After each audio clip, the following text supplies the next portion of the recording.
बनाया जो एथलीट में भाग ले, बड़े बड़े स्टार बने। ऐसा ये बड़े बड़े नेता लोग, अभिनेता लोग भी सोचते होंगे तो हमारे पुत्र क्यों नहीं हो रहे हम हमारे जैसे। तो ये हमारे हाथ में नहीं है, ये सब परमात्मा के हाथ में है।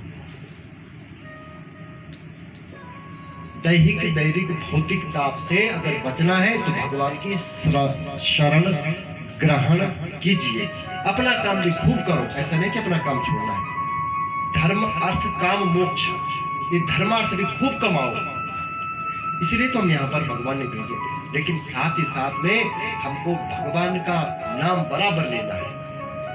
बोले नंद नंदन भगवान की। जो इन तीनों तापों को मिटाने में सक्षम है, ऐसे श्री कृष्ण भगवान की आप हम सब एक का नहीं लिखा गया, आप हम सब उनकी शरण में जाते हैं। दूसरे श्लोक में यम प्रव्रजन्तमनुपेतमपेत कृत्यम द्वैपायनो विरह कातराजुहावः पुत्रेति तन्मयतया तरवो विनेदु तं सर्वभूत हृदयं मुनिमानतोऽस्मि। पहले श्लोक में भगवान को प्रणाम किया, दूसरे में श्री सुखदेव जी को श्री सूत जी ने प्रणाम किया, जो परम वीतरागी संत 12 वर्षों के बाद मां पिटका के गर्भ से प्रकट हुए हैं और प्रकट होते ही जो सीधे गए वन की ओर और व्यास देव जी ने बहुत आवाज लगाई लेकिन वो भी उनको लौटाने में असमर्थ रहे। ऐसे सुखदेव जी को, परम वीतरागी सुखदेव जी को हम प्रणाम करते हैं, जिनका कोई लौकिक अलौकिक संस्कार भी नहीं हुआ, सीधे हुए सीधे बन के हो गए। जब माता रोई तो माता को कहा कि जब मेरा स्मरण करोगी मैं तब आ जाऊंगा, पर मुझे मत रोको। अब आपको ले चलते हैं सीधे सीधे लखनऊ के पास नैमिषारण्य तीर्थ में, जहां पर नैमिषारण्य, निमिष बोलते हैं क्षण के हजारों एक अंश को भी, एक एक क्षण जहां 88,000 ऋषियों के संग सदग्रस्त आते हैं और केवल एक ही चर्चा चलती है। ऋषि आपको भी कभी कोई संत मिले तो उनसे एक ही प्रश्न करना कि महाराज मेरा उद्धार मुक्ति का मार्ग क्या है। हमारी भूल क्या है कि हम उनके सामने क्या प्रस्ताव रखते हैं कि महाराज छोकरा लड़का कब नौकरी लगेगा, व्यापार में वृद्धि, हमारी यही बातें रहती है। बहू का पुत्र कब होगा, बस। अब उस संत को क्या पता है भाई, केवल वहां उनसे एक ही बात होती है कि महाराज मुक्ति का साधन क्या है, और पर धर्म का उद्देश्य मानकर, क्योंकि उनको पता है कि अब जो है कलयुग आ रहा है और कलयुग में समय की न्यूनता रहेगी और विकार ज्यादा होगी, इसीलिए कोई सुंदर, क्योंकि देखिए पहले वेद या अन्य पुराण बहुत क्लिष्ट है, कठिन है, सरसता नहीं थी इनमें, लेकिन भगवान ने भी देखा कि सरसता के लिए क्या करें, इनको भी फिर बच्चा बनकर यहाँ आना पड़ा। और आज यदि रामचरितमानस या राम या कृष्ण ने जन्म नहीं लिया होता तो सनातन धर्म केवल जो पढ़े लिखे ही लोग हैं उन्हीं के पास होता, साधारण लोगों के पल्ले कुछ नहीं पड़े।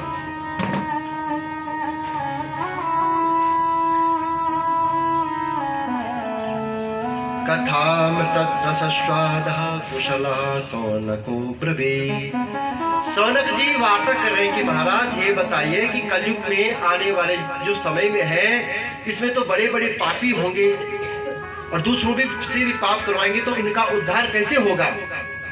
ऐसी व्याख्या आपस में चर्चा चली रही थी कि उसी समय इनसे जो श्रेष्ठ है, आयु है केवल 20 साल। कौन है? श्री सूत जी महाराज। यह सूत जी महाराज रोमहर्षण जी के पुत्र हैं।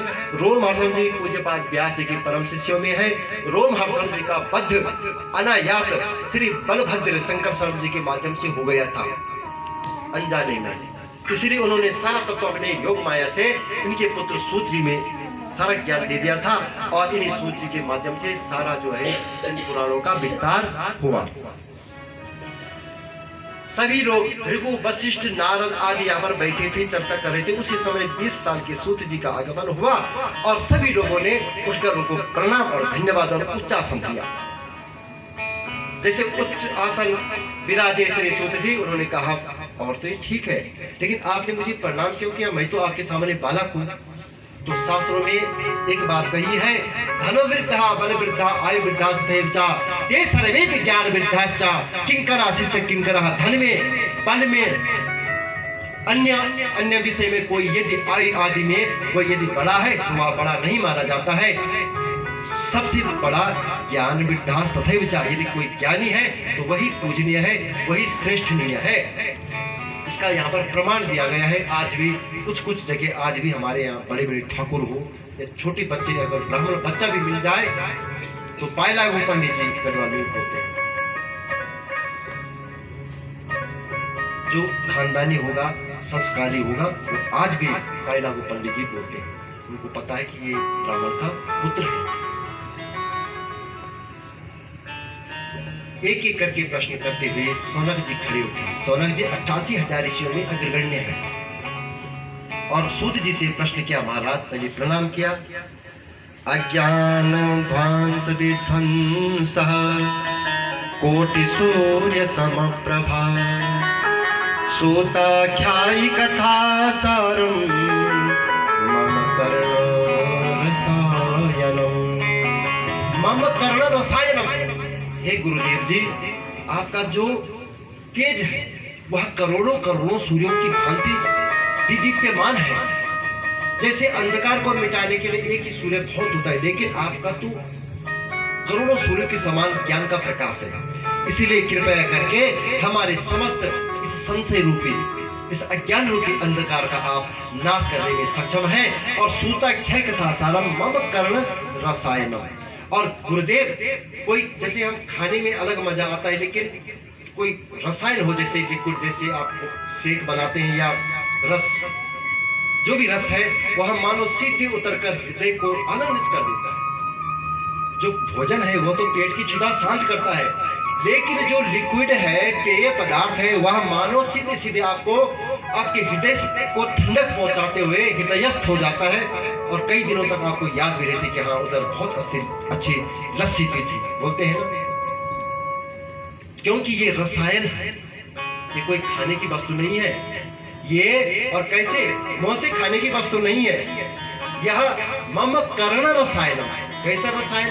जैसे किसी का बहुत ज्यादा दर्द या कोई अन्य परेशानी कान में हो और कोई एक बूंद वहां डाल दी दवाई की, तो उससे वह पीड़ा भी शांत हो जाए और आनंद हो जाए, बस। और सीधे सीधे मानो इन्हीं कानों के माध्यम से वो हृदय से उतर जाता है। क्यों? क्योंकि खाया पिया याद नहीं रहता आदमी को, लेकिन जो कानों से सुना है ना वो हृदय हो जाता है। कहते हैं ना भाई साहब, इस बात को मन में मत रखना, बोलते हैं ना। इस खाने को कोई मन में ऐसा नहीं बोलता है, बात बोलता है। क्यों? क्योंकि ये सीधे सीधे हमारे हृदय को भेद दे। मम कर्ण रसायनम। इस प्रकार दूसरे ऋषि खड़े उठे। महाराज भृगु आदि ने प्रश्न किया कि यह माया मोह निराशश्चा वैष्णवे क्रियते कथम। हे गुरुदेव, आप हमको ऐसा उपाय बताइए जिससे जीवों का कल्याण हो, और जो रास्ता ये बड़े बड़े सिद्धि योगी अपनाते हैं और भगवान के उस परम पद, दिव्य पद को प्राप्त होते हैं। गुरुदेव, कोई ऐसा सरल साधन उपाय बताइए, क्योंकि यह घोरे कलो जीवा, इस घोर कलयुग में जो आने वाला समय है, इसमें जो जीव है वह क्या होगा? एक ही सोच रहेगी कि यह वस्तु अगर उसके मेरे पास नहीं तो उसके पास भी न रहे, ऐसी ही दृष्टि आ जाएगी। पहले क्या था कि चलो भैया, जैसे बच्चा होता है ना, अगर वो अच्छी चीज दूसरी जगह भी देखता है तो हंसता है, मजा आता है, उसको आनंद आता है। लेकिन जब जब आदमी बड़ा होता है तो उसको लगता है कि ये चीज इसके पास क्यों है, मेरे पास क्यों नहीं। और बड़ा होता है तो उसके मन में और भी ज्यादा ईर्ष्या बस जाती है। फिर कहता है कि ये वस्तु अगर मेरे पास नहीं तो इसके पास भी क्यों है। देखो कितनी बात, धीरे धीरे इस समय का विकारों का हम पर प्रभाव है। लेकिन बच्चा कभी ऐसे नहीं सोचता है, वो अजात शत्रु होता है। उसके लिए एक समान दुख सुख, सबके दुख सुख घर के हो बाहर के एक समान होता है। इसलिए इन जीवों के उदाहरण कोई सरल भाषा में कोई टीका बताइए। श्रेयसाम यत् भवत् श्रेयः पावनानां च पावनम कृष्ण प्राप्ति करम शाश्वत साधनम तत् बदादुना। ही गुरुदेव, कोई कृष्ण का ऐसा चरित्र हमको बताइए, कोई कृष्ण कथा ऐसी सुनाइए जिस सरल साधन से हम भी और आने वाली जो पीढ़ी है वो पार हो जाए।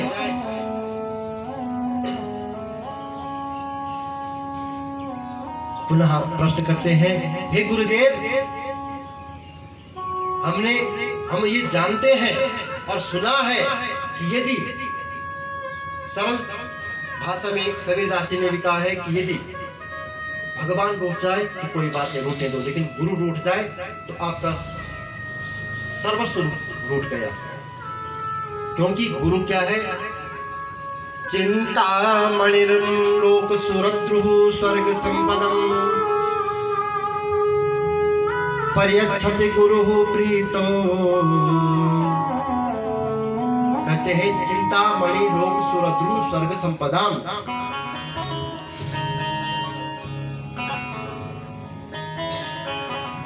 हे गुरुदेव, यदि स्वर्ग की समस्त संपदा भी मिल जाए या चिंतामणि, एक मणि होती है चिंतामणि, जिसके पास वो आ जाए, उसके समक्ष जो भी चिंतन करना है कि मेरे पास ऐसा महल हो जाए, ऐसी गाड़ी हो जाए, सब कुछ बन जाता है। सुरद्रुः स्वर्ग संपदा, ये चिंतामणि भौतिक सुखों को, सब सुखों को दे देगी। और जो कल्पद्रुम है, देवलोक का वृक्ष, कल्पद्रुम वृक्ष, वह सब उस भौतिक साधनों को देने वाला है, या कुछ समय स्वर्ग ही दे देगा, स्वर्ग संपदा, स्वर्ग की संपदा ही दे देगा। उसके बाद क्या होगा? जब पुण्य नष्ट होंगे, क्षीणे पुण्य मृत्यु लोके पतंती विशंति, हमारे पुण्य समाप्त होंगे, फिर धक्के मारकर हमको वहां से भी निकाल दिया जाता है, जाओ पुनः जन्म लो। लेकिन हे गुरुदेव, यदि आपकी कृपा हो गई तो हमको वह दिव्य परम पद प्राप्त होगा जो आज तक किसी को भी प्राप्त नहीं है। जैसे नारद जैसे गुरु ने ध्रुव जी अथवा प्रहलाद पर कृपा की और आज भी अखंड ध्रुव लोक चमकता है। तो इस प्रकार के सुंदर वचन सुनकर, क्योंकि जिस विषय का जो मास्टर है, अध्यापक है, उस विषय का उसको अगर प्रश्न पूछा जाए तो वह अति प्रसन्न होता है। अब यदि गणित के मास्टर से, हम गणित के अध्यापक टीचर से हम पूछेंगे कि भैया तत्त्वमसि क्या है, उसको संस्कृत का पता क्या है, हल्का फुल्का होगा पर पूर्ण से नहीं होगा पता, या अंग्रेजी आदि का, जो जिस विषय का अध्यापक है उस विषय में उसके साथ अगर हम वार्तालाप करेंगे तो तब आनंद आता है, उसको भी आनंद आता है, हमको भी आएगा। तो प्रसन्न मुद्रा में आकर सूत जी ने कहा कि बड़े बहुत ही अच्छा और परोपकार की भावना से प्रश्न क्या है? काल ब्याल मुखा ग्रासा त्रास निर्नाश है तवे श्रीमद् भागवतम शास्त्रम कलो कीरेण भासितम। सूत जी अब कहते हैं कि हे सौनक जी, हम क्या कैसे हैं? जिस प्रकार महाविषैले सर्प का जबड़ा खुला हुआ है और उसमें हम बैठे हुए हैं, लेकिन हमको पता नहीं है कि ये सर्प का मुंह है, हमको नहीं पता। हम अपनी मस्ती में घूम रहे हैं, फिर रहे हैं, और काल रूपी सर्प की जब इच्छा हो तब वह अपना मुख बंद कर लेता है और हमारी लीला वहीं पर ही समाप्त हो जाती है। काल रूपी ब्याल के हम ग्रास बनी हुई है। जब जिस दिन हमने कर्मवश मां के उदर से जन्म लिया, हमारी लीला तभी तक है जब तक वहां उसका मुंह खुला है, उसका मुंह बंद हो जाए तो हमारी लीला ठप। और हम समझते हैं कि मैं हूं, हम लगे हैं अपने संकल्पना में कि अभी ऐसा करना है, अभी वैसा करना है, ध्यान ही नहीं कि हम बैठे कहाँ हैं। क्योंकि जीव का जो है, जिस जीव ने जन्म लेना है उसकी मृत्यु भी अटल है। मृत्यु ध्रुव है, ध्रुव माने अटल है। और हमारी शादी होती है कि नहीं होती है, विवाह होता है कि नहीं होता है, हम व्यापारवान या नौकरी प्राप्त करते हैं कि नहीं करते हैं, लेकिन मरना आप हम सबको एक दिन निश्चय ही है। बोले नंदनंदन भगवान की जन्मांतरे भवेत् पुण्यम तदा भागवतम लभे। कहते हैं पुण्य पुंज, मानो जब जीव के पुण्य पुंज उदित होते हैं तब उसको सत्संग मिलता है। अब सत्संग क्या हुआ? सत्संग ये नहीं कि आपने कोई दाढ़ी मोछ वाला देख लिया उसके साथ वार्तालाप कर लिया, ऐसा वो सत्संग नहीं। जहां पर जीव ने मुक्ति का साधन ढूंढा या संतों की जो वाणी है उसका अनुकरण और अनुसरण किया। आज हम सुनते हैं अक्सर कि वो संत पाखंडी है। संत पाखंडी नहीं होता है।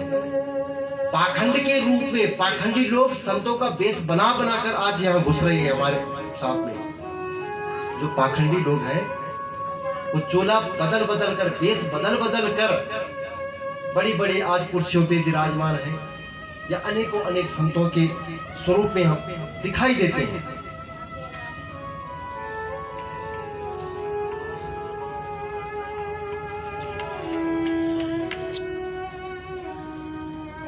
तो कहते हैं महाराज कि ये जो श्री कृष्ण कथा है, एक बार जो है सूत जी कह रहे हैं कि जब प्रथम बार हुई तो कहाँ हुई? मुजफ्फरनगर सुकुताल में। श्री राजर्षि परीक्षित जी को ब्रह्मर्षि श्री सुखदेव जी सुना रहे थे। तो जैसे प्रथम दिवस की कथा प्रारंभ हुई तो उसी समय दौड़ते दौड़ते वहां पर सुधा कुंभम गृहीत देवास्तत्र जघान सहा। सुधा माने अमृत का कुंभ लेकर दौड़े दौड़े कौन आए? इंद्रादि देवगण वहां पर प्रस्तुत हुए। कहा गुरुदेव जी प्रणाम, रुक जाइए। बोले क्यों रुको? तुम कौन हो? बोले मैं इंद्र हूँ, मैं वरुण कुबेर यक्ष आदि हूँ। बोले क्या चाहते हो? हे ऋषि बर, हम ये चाहते हैं कि जो ये राजन है परीक्षित, इनको श्राप लगा हुआ है ब्राह्मण पुत्र का, तो इनको कथा सुनाने से क्या प्रयोजन? इनको ऐसा करते हैं, ये कुंभ दे देते हैं जो अमृत कुंभ है। ये अमृत पिएंगे तो अमर हो जाएंगे, और ये कथा रूपी जो अमृत है ये हमें पिला दीजिए। बोले क्यों?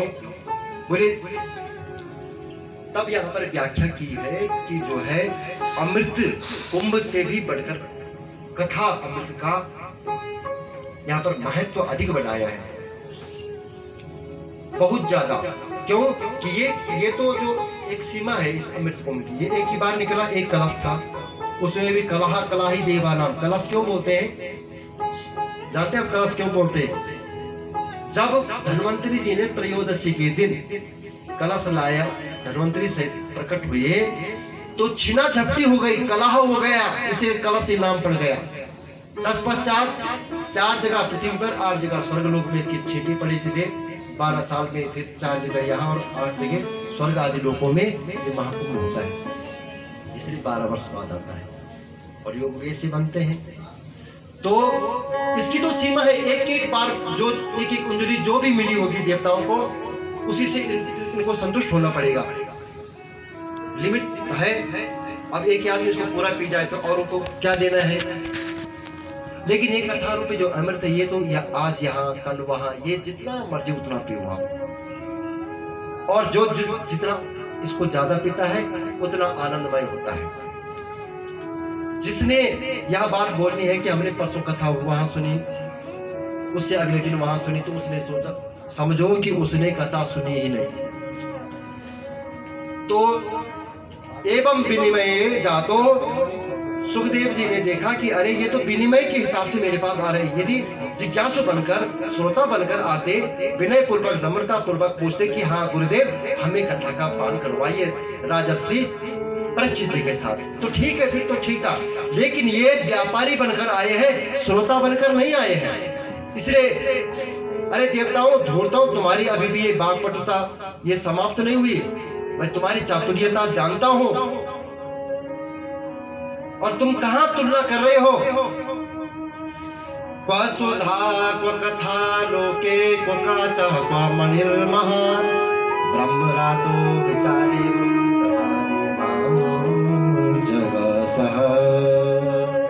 क्व काचः क्व मणिर्महान्। देखिए कांच में और मणि में, पीतल में और स्वर्ण में कितना अंतर है। अब कोई ये तो नहीं बोल सकता कि बहन जी ये पीतल का वस्तु तुम ले लो और सोने की मुझे दे दो, तो कोई पागल ही होगा जो ऐसे लौटाएगा, देखा कोई। उतना ही अंतर कथा और अमृत में है। अब तांच विज्ञाया नदो सहा कथा अमृतम, इस प्रकार अभक्त जानकर देवताओं को खाली हाथ लौटा दिया। सुखदेव जी ने कुछ नहीं दिया।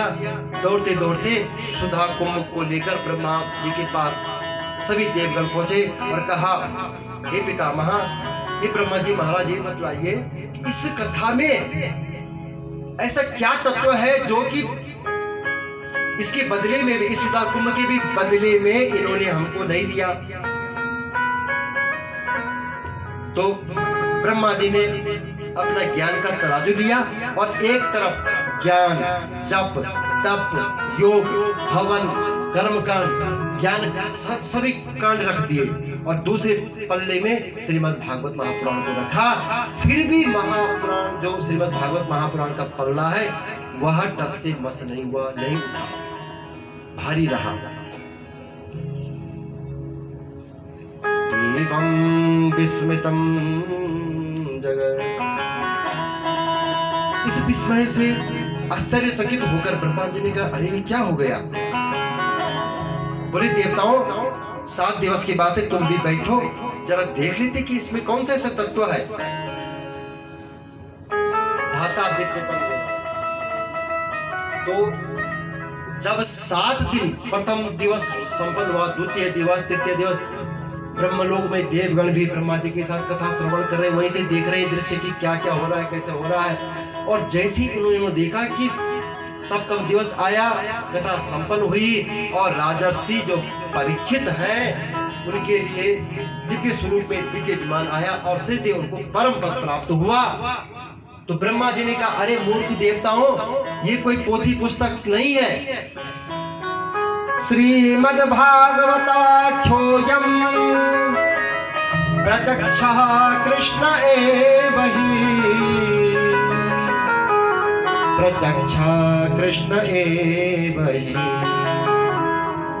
श्रीमद्, ये ब्रह्मा जी का वाक्य है, हमारा नहीं है। श्रीमद् भागवताख्योऽयं, आख्योऽयं प्रत्यक्षः कृष्ण एव हि, यह कोई नाम वाला किताब नहीं है, साक्षात श्री कृष्ण का विग्रह स्वरूप ही, मानो श्री कृष्ण ही आपके घर में विद्यमान है श्रीमद् भागवत महापुराण के रूप में। इसलिए प्रत्येक हिंदू का दायित्व, सनातनी का दायित्व है कि उसको घर में रामचरितमानस और श्रीमद् भागवत महापुराण, गीता आदि रखना चाहिए। यदि उसका दर्शन स्पर्श भी हो जाए तो हमारे वैसे भी कुछ कुछ पाप तो कटे। अगर पढ़ना नहीं आता तो हिंदी में आप पढ़ सकते हैं, उसका पूजन स्थान में रखकर, जैसे अन्य देवताओं को आप धूप आदि देते हैं, दीपक देते हैं, उसी प्रकार थोड़ा पूजा कर लो ना। तो यहाँ पर आगे कथा चलती है। सौनक जी पूछते, महाराज आपने कहा कि राजर्षि सुखदेव जी ने इनको, परीक्षित जी को ये कथा सुनाई, तो सुखदेव जी को क्या आवश्यकता पड़ गई, वो तो परम वितरागी संत थे, उनको दुनियादारी से क्या लेना देना था। और आपने कहा कि नारद जी के माध्यम से ये कथा यहाँ आई। नारद जी तो परम, वो भी वितरागी संत है, उनको क्या मतलब क्या पड़ गया, क्या आवश्यकता आन पड़ी कि उन्होंने जो है 7 दिनों तक यजमान बने नारद जी, और सनक, सनंदन, सनत कुमार आदि चारों भाइयों ने कथा करी। बोले महाराज इस प्रसंग को मैंने सुना है, कृपया करके इसे हमें पूरा आप वृत्तांत से बताइए।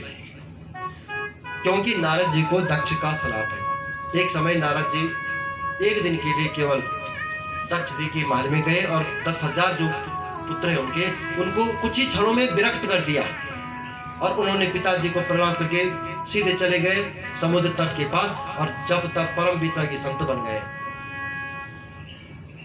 अब दक्ष ने कहा कि पिताजी, ब्रह्मा जी का आदेश है कि तुम यहाँ सृष्टि बढ़ाओ, और ऐसे यहाँ बढ़ाते गए, नारद जी आते गए, तब तो चौपट हो जाएगा मामला। तो उन्होंने श्राप दे दिया नारद को कि हे नारद, 2 घड़ी से तुम ज्यादा कहीं ठहर नहीं पाओगे। इसलिए आज भी नारद जी 14 भुवनों में भ्रमण करते रहते हैं। तो कहते हैं, हे सोनक जी, एक समय की बात है, विशालापुरी में, विशालापुरी कहते हैं बद्रीनाथ धाम को। एकदा हि विशालायां चत्वारः ऋषयो मला सत्संगार्थ समायाता बद्रीसुस्तत्र नारदः। एक समय की बात है, सत्संगार्थ वैकुंठ धाम से, सत्यलोक से सनक, सनंदन, सनत कुमार आदि 4 भाइयों की इच्छा की कि हम भगवान की उस प्रत्यक्ष दिव्य नगरी में बद्रीनाथपुरी में रमण करते हैं और वहां भजन करते हैं कुछ समय के लिए। और यहाँ से दौड़ते दौड़ते नारद जी भी किसी कारणवश वहां पर उनकी भेंट उनसे हुई। तो यहाँ से नारद जी दौड़ते दौड़ते जा रहे हैं और वहां सनक, सनंदन, सनत कुमार, सनातन जी भजन कर रहे हैं। तो जैसे उन्होंने देखा कि ये कौन आ रहा है, नारद जी ने कहा, ज्येष्ठ भ्राताओं प्रणाम, क्योंकि ब्रह्मा जी की पहली सृष्टि है सनक, सनंदन 4 भाई, उसके बाद है छोटे भाई। उस हिसाब से मानसिक सृष्टि में ये छोटे भाई हुए नारद जी। प्रणाम ज्येष्ठ भ्राताओं, आशीर्वाद दिया और प्रश्न किया, महाराज ये बताइए, हमने कभी आज तक आपके जो मुखमंडल आभा में है ऐसे मलिनता नहीं देखी, क्या कारण है? कथम ब्रह्मन् दीन मुखः कुतश्चिन्तो पुरोतुरो भवान् त्वरितं गम्यते कुत्र कुतश्चागमनं तव।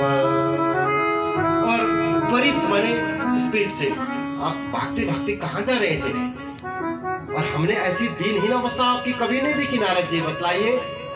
बोले महाराज क्या बताऊं, मैं भी कुछ दिनों पहले ही पृथ्वी लोक में निकला था कि कहीं भगवान का थोड़ा भजन करता हूं, देखता हूं कि सदगृहस्थियों के क्या हाल है। काशी, हरिद्वार, जिनका पुराणों में इतना बड़ा बड़ा वर्णन है कि काशी भगवान शंकर के त्रिशूल में विराजमान है, जरा वहां देख लूं क्या है। माया नगरी में भगवान हरिद्वार में हरि का भी द्वार है और हर द्वार भी है। मानो भगवान हर द्वार माने केदार का भी द्वार है और हरि माने बद्रीनाथ का भी द्वार है, इसलिए हरि और हरिद्वार नाम दिया गया। ये ढेली है जो हरिद्वार की है। मैंने यत्र तत्र सर्वत्र घूमते हुए गया, लेकिन मैंने कहीं भी मेरे मन को संतोष नहीं मिला। कैसा संतोष नहीं मिला, क्या देखा? उदरम वरिणो जीवा वराकोट भाषिणा पाखंड निरता संतो विरक्ता सपरिग्रह। जो सन्यासी है वो तो मन से क्या है, गृहस्थी है, और जो गृहस्थी है वो इतना खिंच गया कि वो उसने मन से सन्यास ले लिया। अथवा जो सन्यासी है, संत है, वो धनवान है और जिस गृहस्थी को धनवान होना चाहिए था वह निर्धन है। अगर गृहस्थी निर्धन होगा तो दान धर्म कैसे करेगा? तो यहाँ तो सब उल्टा हो रहा है महाराज। मैंने जहां भी देखा, न योगी न सिद्धो वा, न कोई योगी बचा, न कोई सिद्ध है, न कोई अच्छा मार्ग बतलाता है। सब जो है अपने अपने खाने में लगे हुए हैं और जो जिसको सरल रास्ता लगता है उसी को प्रमाण करके बता रहा है कि देखो देखो ऐसा लिखा है, देखो देखो भैया देखो, इस आश्रम में दान दो, या मैं ही गुरु हूं, भगवान छोड़ो, मैं ही माता हूं, मैं ही पिता हूं। अब वो भी मूर्ख हैं जो ऐसे इन वाक्यों को सुनते हैं। अगर माता पिता तुम हो तो जो जिन्होंने हमको जन्म दिया, इतना बड़ा किया, वो कौन है फिर? ऐसा प्रश्न कोई करता है? ऐसा तुमेव माता च पिता त्वमेव, ये केवल भगवान के लिए कहा गया है और किसी के लिए नहीं कहा गया है, क्योंकि ईश्वर का पद दूसरा कोई ग्रहण नहीं कर सकता है।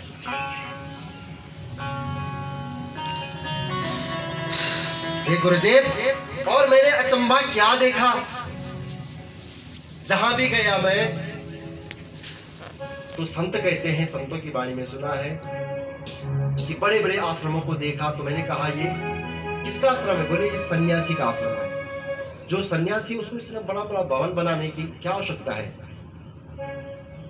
दूसरे आश्रम में गया, दूसरी जगह देखा कि यहाँ ये शोरगुल कहाँ हो रहा है। तो किसी ने कहा भैया ये शोरगुल जो है मौनी आश्रम में हो रहा है, देखो नाम है मौनी, और वहाँ बहुत ज्यादा हल्ला गुल्ला, आपस में लड़ाई भिड़ाई कलह कलेश चल रहा है, नाम के आश्रम। ऐसा नहीं कि सभी है, कुछ कुछ। उसके बाद मैं आगे बढ़ता गया, बोला भैया ये किसका आश्रम है? बोले ये ब्रह्मचारी जी का आश्रम है। ये बच्चे किसके हैं? बोले ये ब्रह्मचारी जी के हैं। नाम है ब्रह्मचारी, खूब सारे बच्चे हैं, उल्टा हो रहा सब। और उससे भी अचंभित जब मैं ग्रस्तों में गया, मैंने सोचा कि ग्रस्त लोग तो थोड़ा ठीक ठाक होंगे। तरुणी प्रभुता के श्यालको बुद्धिदायक कन्या विक्रयणो लोभात् दंपति नाम चकलकनम। तरुणी प्रभुता गे है, तरुणी प्रभुता ये है। तरुणी माने जो नव नव बहुएं आ रही घर में, वो तभी तक सास ससुर की पूजा कर रही है, पूछ जांच रही है, जब तक कि उसके हाथ में समस्त कुंजी यानी कि ताली नहीं पड़ी। जिस दिन सारी माया उसके हाथ में आई, तब न वो सास को पूछेगी न ससुर को पूछेगी, तब तक खूब पूछेगी। सभी लोग नहीं है ऐसे, कुछ कुछ है, और आधे लोग अभी भी हैं ऐसे। तब तक तो खूब सेवा भी की, या जिसके पास धन भी है तब तक तो सेवा भी की। नहीं तो कोई जो निर्धन सास ससुर है, माँ बाप है, उसको तो कोई पूछ ही नहीं रहा है। स्वयं अपना बेटा नहीं पूछ रहा तो बहू क्या पूछेगी। और दूसरा श्यालको बुद्धिदायक कहा, कोई भी आयोजन प्रयोजन अगर यदि हम कर रहे हैं तो सबसे पहले फोन कहाँ करते हैं? दूर दूर रिश्तेदारों को, साले साहब को। लेकिन बगल में घर में भाई है, भाई से परामर्श नहीं लेते, रिश्तेदारों से सालों से परामर्श सबसे लो, लेकिन भाई अपनी जगह है। इसके बाद बतलाया है कि कन्या विक्रयणो लोभात्। लोभात् शब्द आया है, पंचमी का एक वचन लोभात्, माने लोभ के कारण कन्या का क्रय विक्रय हो रहा है। आज शादी विवाह नहीं हो रहा हमारे यहाँ। आज जब से मैंने देखा होगा, लगभग आधे से अधिक जो रिश्ते बने हैं वो रिश्ते नहीं बने हैं, सौदे हुए हैं। ब्राह्मण जजमानों को दे रहा, जजमान ब्राह्मणों को दे रहा है, ऊंच नीच सारा खत्म कर दिया है। किस वजह से? धर्मार्थ कार्य से नहीं। अगर कोई ये बोले कि ये बड़ा, एक जगह एसडीएम था एक लड़का और निम्न परिवार से था, तो आप ये बताइए कि अगर आपको उसी में क्या दिखा, क्योंकि वो बड़ा था, अगर आपको दिखा कि ऊंच नीच कुछ नहीं है भैया, तो बस्ती में किसी गरीब को दे दे अपनी लड़की, तब समझो मैं कि हाँ तो नहीं दिख रहा ऊंच नीच। क्योंकि उसके मन में लोभ है ना कि मेरी लड़की वहां आराम करेगी, आराम से रहेगी, और तो बहू भी ऐसे घर से ला रहे हैं, तब वर्ण संकर संतति पैदा होगी।